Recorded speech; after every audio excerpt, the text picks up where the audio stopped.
Hello everyone, welcome to today's video. My name is Nikki if you're new here, and I have a 15-month-old son named Noah who is currently napping. I'm doing a baby essentials slash toddler essentials that I regret purchasing or things that I wish I had bought instead from the get-go. This is based on my own trial and error so that you don't have to make the same mistakes I did. So today I'm going to be doing kind of like a get this, not to that, because there's a lot of things that you can skip over that just we found really weren't necessary. So we'll get into it. All right, first we're going to talk about high chairs. Our original plan for a high chair was to get one that clips to our table. And then once we got it, we realized it didn't actually fit to clip on our table. So that was a bust, but we ended up reselling that one. But something I didn't realize until Noah was 6 months and I was doing all the research for baby-led weaning was that you need a high chair that has a place to put their feet. With the clip-on ones to the table, they don't have a footrest. So that would be my biggest tip for you, is to get a high chair with a footrest. Otherwise, it's not going to be a safe eating situation for them if you are doing baby-led weaning. We have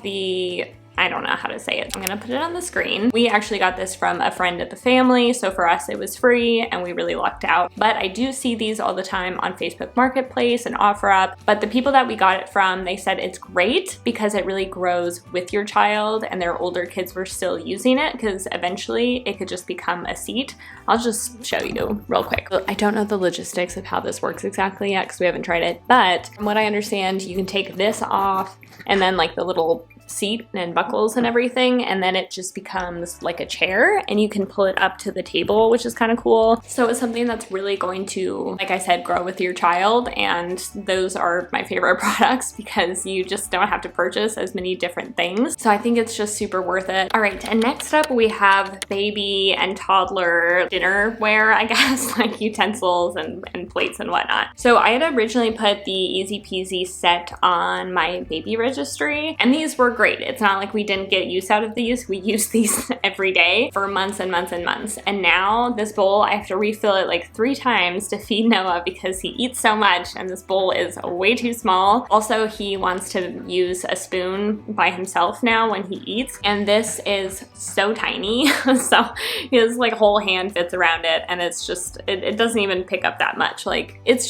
too small for him. This little cup was so great. This is what we used once we started giving Noah water with meals, I think around like 6 months-ish. We got a ton of use out of it, just like we did with the bowl and the spoon. But now I've had to replace all of his items because they're too small. But a few months ago, I purchased this cup off Amazon. It's a little wide mouth and it has little holders for their hands, which is really sweet, so they can bring it to their mouth. Noah's getting better with like holding it when I bring it to his mouth, but he's still not like super great with like this motion, you know? Eventually he'll want a bigger cup, but this is a pretty good size and something I think we're going to be using for a good long while. So honestly, I would just skip ahead to the toddler things. The only thing maybe is with the spoon, like this was really good when he was younger, but it wasn't really until Noah turned a year that he started wanting to use his spoon, and then by then it was like too small, you know? So it is great practice for little ones. I'm not like against it, but again, it's kind of like, why would I have purchased this when I can get these like bigger items, you know, that like he could have used from the beginning, if that makes sense. I had gotten this plate from Mushy a little while back because again, that bowl for Noah was just too small. So I would just honestly skip from the Easy Peasy bowl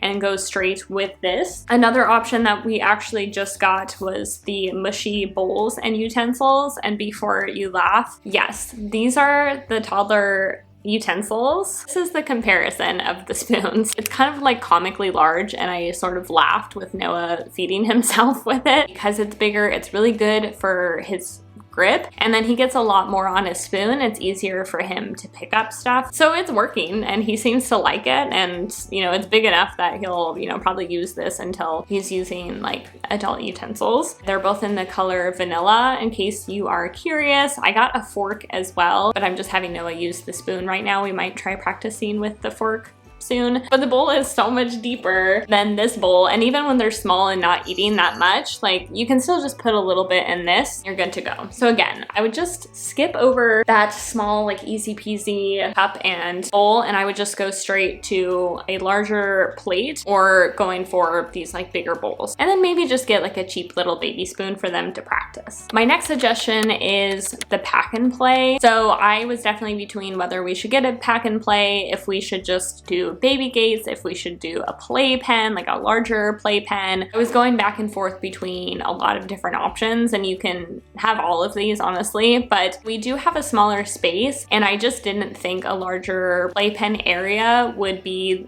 the most like ideal situation for the layout of our apartment. And I just wanted to have a little area for Noah to play, but also with the transportable pack and play, you can take it with you. And we go to the park all the time, like especially during these crazy years that we've been in and all the times of like isolation and not being able to go anywhere. So the park just became like our big getaway that we would go to, and we love it. We love going to the park. So the pack and play is great. It's something we can just take with us everywhere. These larger like gated play areas I think are just really expensive, and they take up so much room, and I know that like not everyone can either afford it or has the space to be able to accommodate that. So I'd say the pack and play is a great option, and again, because you can just take it with you to the beach or the park or camping or for sleepovers, it's just so versatile. I think they're usually around like 50 bucks. I think we have the Graco one. Yeah, it's a Graco one. But again, these are things I see people selling all the time because most people have one. So yeah, we love the pack and play, and I highly suggest it. Next, we will be chatting about car seats. We got a Graco infant car seat and stroller combination, but with the infant car seats, most kids outgrow them in a year. Like that's really all it's set up for. And car seats are expensive. They are pricey, and when they outgrow them after a year, it just does not feel worth it at all. Once Noah outgrew the infant car seat, I knew I wanted to get something that he could be in for as long as possible. We went with the Graco Extend to Fit, which I highly recommend. It goes from infant to, I think the max weight is like 100 pounds. Theoretically, like they could be in this thing for like years and years. The car seat was over 200, which is expensive, but most car seats are expensive now. And this one, now we don't have to get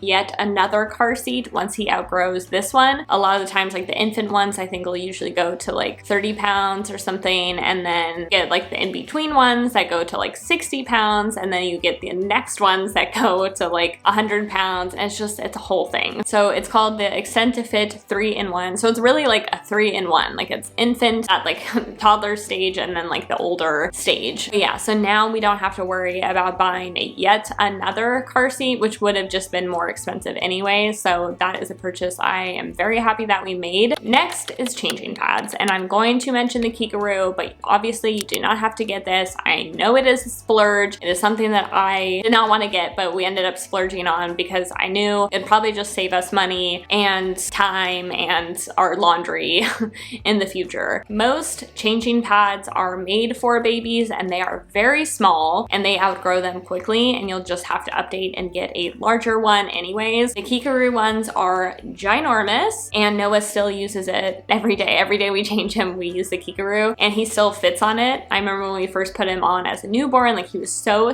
tiny on this like huge silicone changing pad. Remember that it is silicone, so you can clean it so much easier. So it's really not as gross as it might sound to buy it secondhand. So I would definitely recommend that. If you're getting a changing pad in the first place, I would definitely recommend trying to find a silicone one. I feel like now, because the Kikaroo is so popular, there's gotta be other brands making similar items for way cheaper. And then if you wanna just go the traditional route, try and get a changing table that you feel like a 2-year-old would fit on. Next is going to be Sippy Cups. So I originally bought 2 Sippy Cups when we were weaning from the bottle. I was just like desperate to find a sippy cup, and there were so many on the market that it was just like driving me insane. So I ended up purchasing a couple. The one we actually use, of course, is currently in Noah's room, and he's napping. So honestly, I'm too scared to go and get it right now. But I believe it's the Munchkin weighted straw cup. That one is amazing because he can be lying down, sitting down, walking, doing whatever, and he can still drink from it. It's easy for him to hold. When we first tried, he like wasn't obsessed with it, but then like a week later, he ended up really liking it, and now he drinks water from it every day. I originally didn't want to get it because I felt like the cleanup was just going to be too much because of the straw. It comes with this like little straw cleaner you can stick inside, and it's really not as daunting as it might seem. I also purchased this one because I didn't know what sippy cup he was going to prefer, but to get milk out of this one, you have to lean back, and like he would have trouble drinking from it. So the straw definitely worked a lot better. So we just do milk in open cups when he's eating, and then I just do water only in the weighted straw cup. My next tip is going to be to start buying 2-piece clothing sets starting at like 6 months. The onesies and all of that are so great when they're small and they're not moving, and then suddenly they start rolling and things are happening. And by the time Noah was 6 months, I fully gave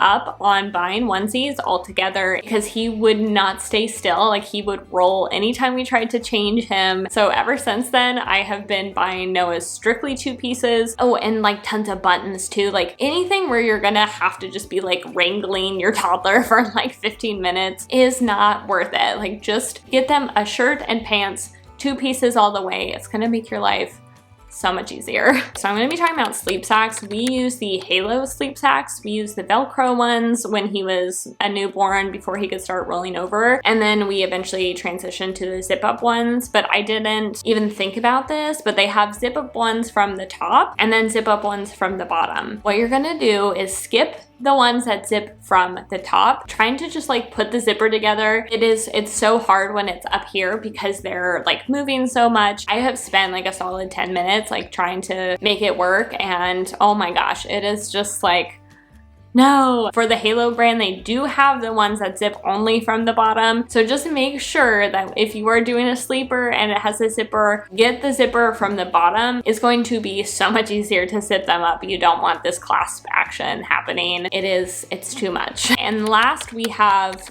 bamboo sheets. This kind of goes for clothes as well. Bamboo fabric is just the softest thing in the world. So I had gotten so many things for Noah, and I loved a lot of the bamboo clothing because it stretches really well, but it also stains pretty bad. Like even just getting water or something on it, it shows immediately. Our crib sheets we got from Solly Baby, which is, they have the softest, most luxurious fabric, but that stuff stains like crazy. I have to change it out so often, and we got 2 sheets from them. I have a darker one and then a lighter one. Darker sheets are always going to stain more, so that's going to be my other tip. Like purchase lighter sheets, especially for newborns when they're spitting up and stuff all the time. Their spit up is like a light color, so it's going to show on darker fabric. We have striped lighter sheets, so having patterns or something definitely helps. We ended up just like running to Target one night and getting some extra sheets just because we wanted to have extras back when Noah was spitting up a lot, but also I was tired of like having to switch them out when they weren't even that dirty just because they looked dirty. We just have these regular like cheap Target like $10 or less crib sheets, and they're still soft and they work great. So I would just recommend honestly like good cotton crib sheets. I know IKEA has crib sheets for super cheap, Target has them for cheap, Amazon, like you can find baby crib sheets like everywhere. I will say a lot of the Kate Quinn clothes I got for him when he was younger, like Kate Quinn just has such great price points and I recommend them to everyone. I love their stuff, like especially their newborn stuff, so cute. But they have a lot of different patterns and that kind of helps hide some of like the stains with their like bamboo fabric. So it is nice because the bamboo fabric clothes last longer because they stretch, but I would just say like if